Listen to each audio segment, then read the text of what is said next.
matchup we've had with them the last couple of years, and I was talking about how we'll size up with them. And yeah, VCU and Wichita State have had some great battles, some great games here in the past. So it's a series we got late in July. We're going to return the game next year. I think it's a great game for both programs, and Coach Marshall has done an awesome job there, and is a heck of a coach. So we got our hands full, but it's a great game. We're playing a real tough schedule to continue to challenge ourselves and get better. So we need to. This is a great game to have at home in December.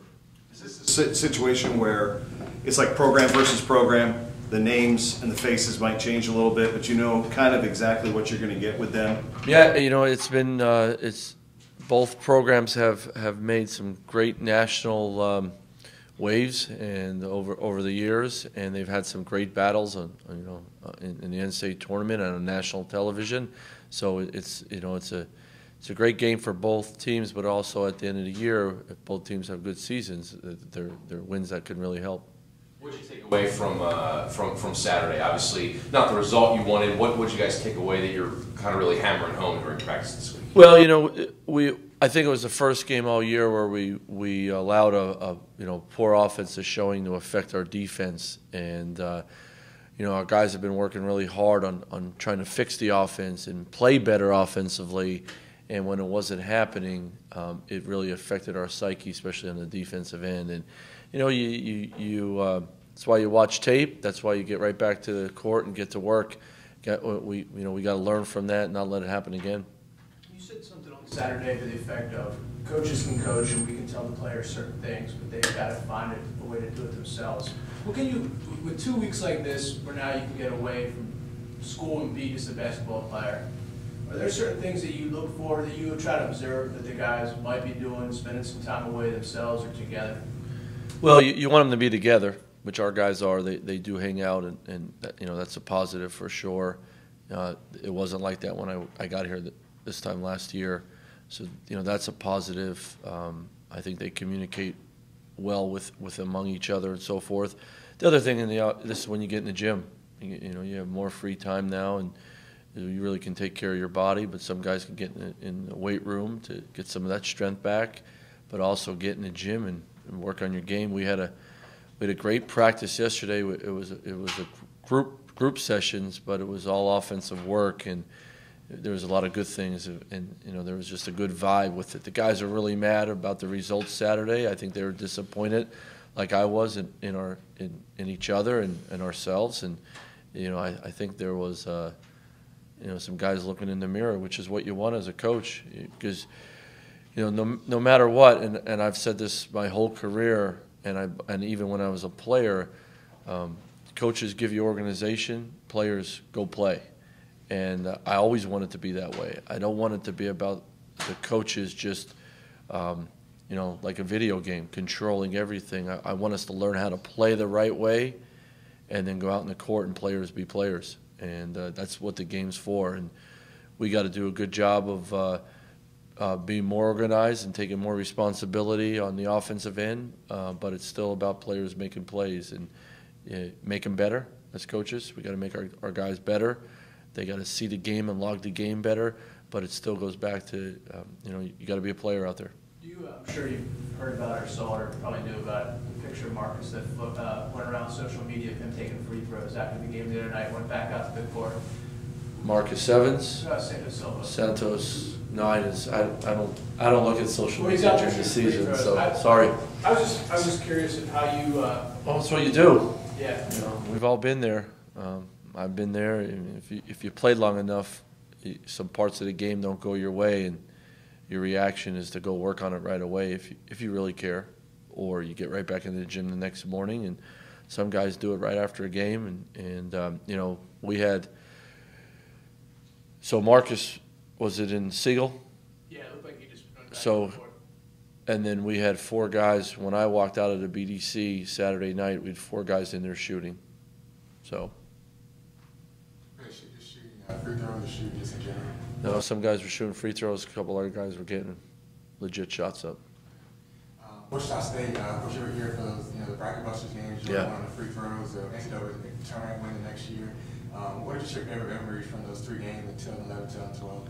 When Joey made those free throws, because of all the basketball game, all the games I've been a part of my whole life, that was the single loudest moment I've ever been in an arena.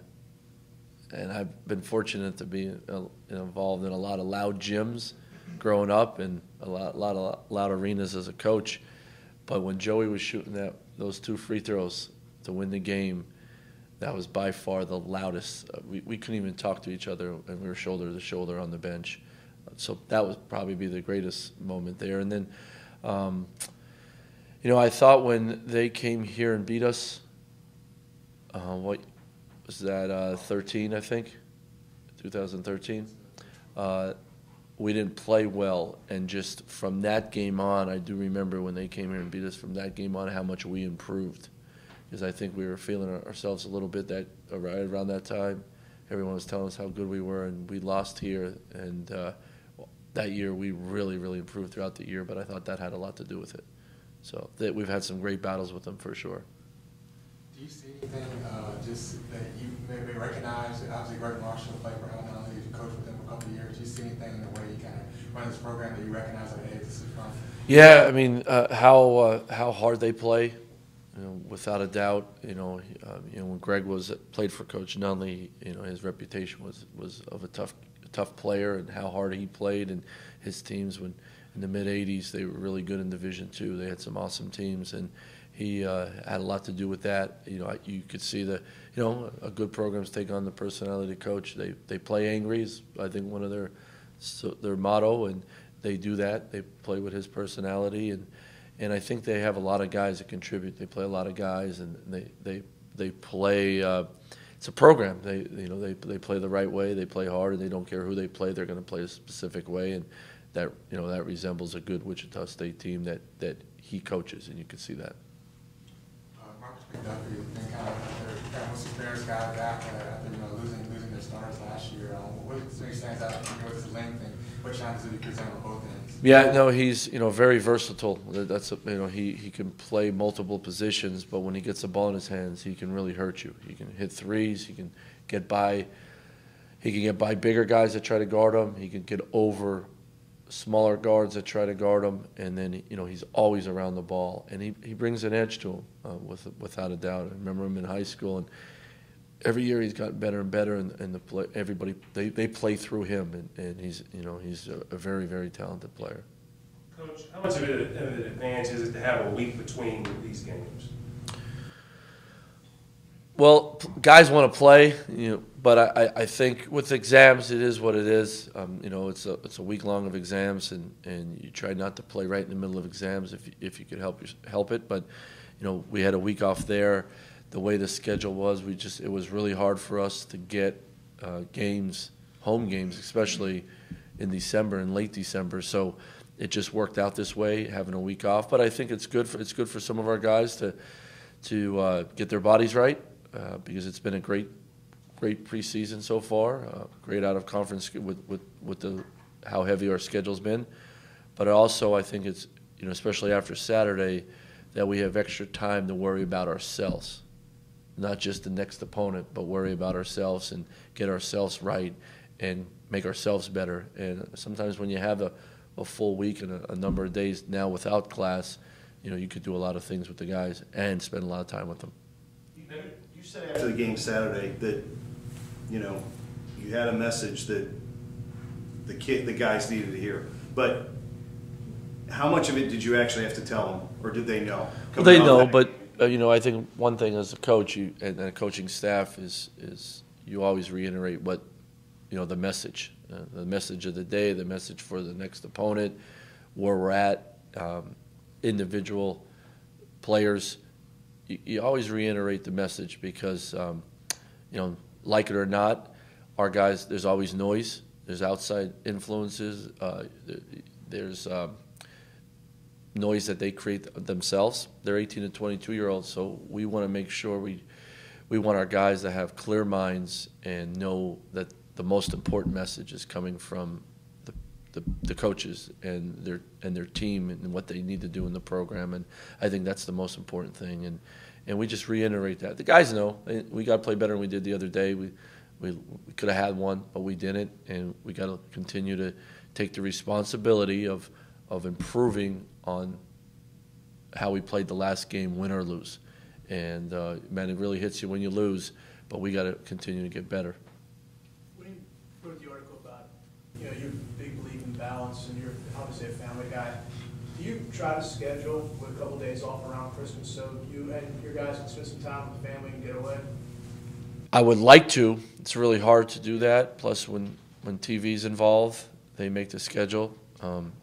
Honestly, my personal belief, there's how can you take your guys away on Thanksgiving and Christmas away from their family? Now, it's just how it goes. There's all these Thanksgiving tournaments. Of course, we're going to play in them, so that's a sacrifice our players have to do, part of being a Division I basketball player. But in my personal opinion, the erosion of family is created by so many outside influences. And even though this is, and look, I'm the most fortunate guy in the world. I'm a college basketball coach. I'm very lucky. But we talk about all these values, and then we pull our guys away from it. I don't really get that, but I'm not in charge of that. That's just how it goes. But, I always thought around the holidays you're supposed to be with your family and friends. And, I think some of the greatest values you can learn in life is over meals with your family and people that love you.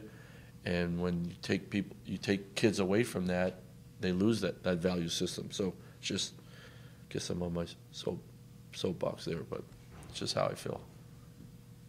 Mentioning Saturday, I guess kind of letting the offense affect the defense, and kind of the next thing, you guys know the expectation.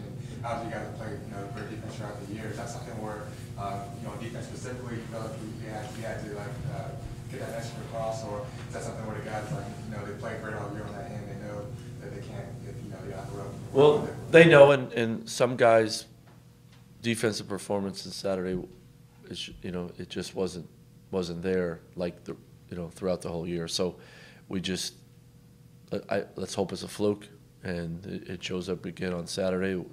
We just you can't allow one part of the game affect another part of the game, and we really did that. And the balance of let's play aggressively offensively with taking care of the ball, but then no matter what, we're all out on the defensive end and stick to the way we play defense. And we just didn't do that enough on Saturday, enough of possessions to get enough stops to win it. And our press was really good. We had created 23 turnovers, but we didn't cash in on those turnovers. And then at times at the end of the press when we didn't get a steal, where all year long I think we've done a great job of fixing it, stopping them, we didn't stop Charleston. And that's credit to them. But there's just a couple things like that we were doing that didn't show up completely on Saturday. So we just got to, sometimes you got to regroup. You got to regroup and you got to make it hurt. But you also, we want our guys to gain knowledge from that performance on Saturday, saying that we can't play like this again, especially against the schedule we have. One thing you mentioned on Saturday about Marcus Santos Silva was his throwing to the post isn't natural for a lot of guys. Is that just because of kind of the evolution of the game? Yeah. The players, why Yeah, if you don't grow up playing with a big guy your whole life, you don't throw it in there. And when like it or not, the game's evolved to sort of positionless basketball, not as many back to the basket guys, so it's not natural for you. We have to really work on it. Some guys can naturally just throw it in there because they have a feel, like Sean Mobley. Other guys don't, and they miss. You might miss a guy where you see his numbers, but you don't throw it in there, and just something we're going to continue.